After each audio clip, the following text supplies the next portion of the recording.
I got another confession to make. In all seriousness though, I do have a confession to make about a lie that I've been holding on to for almost 20-ish years now. It's something that I've shared with a few people over time, but it's time to open up to the entire world. And as always, this is just for friends.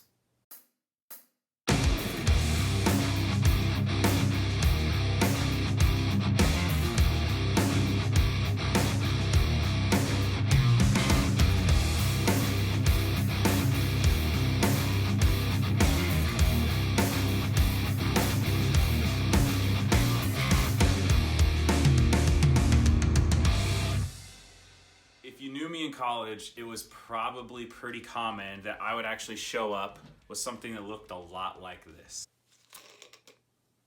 No fizz. Wow.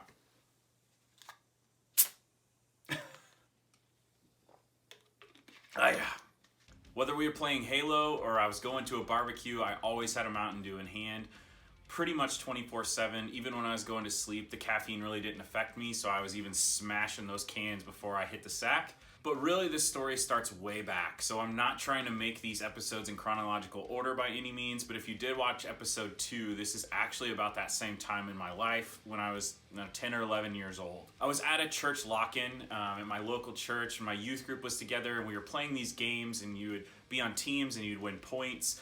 And we got down to kind of one of the final games of the night, and there was a big prize at the end, which at this point I can't really remember what it is, so it couldn't have been that great. You would get a point for your team if it was your favorite item. So they would ask about your favorite color, your favorite sports team, your favorite animal. And if you raised your hand, that meant it was your favorite and your team would get a point.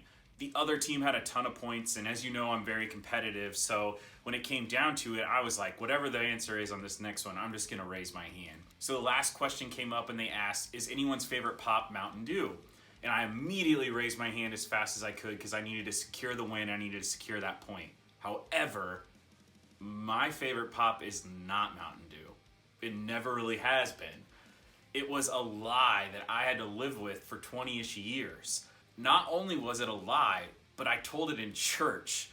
In that moment, I for sure thought I was going to hell.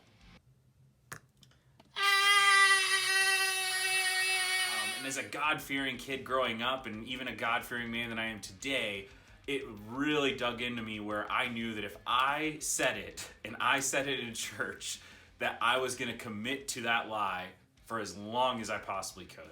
I'm not trying to exaggerate because I do really like the taste of Mountain Dew. It was just that when I committed to saying that is my favorite pop, it was truly not what I was wanting to drink all the time. This baby right here is the best pop on earth. 23 flavors. 23 flavors. Let's listen to this baby bark. Oh yeah, look at that foam, that head.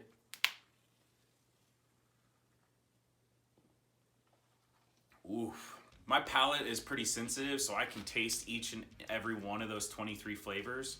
Honestly, I kind of wonder what it would be like to have a battle royale with both pops in my stomach at the same time.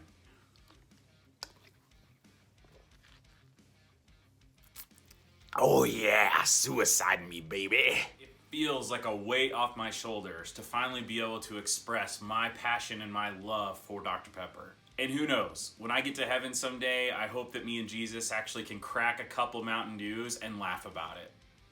I want to take a second to apologize to anyone that I hurt with my lie, anyone that I turned on to the substance that is Mountain Dew, or anyone who can beat my 8,000 Mountain Dew cans record.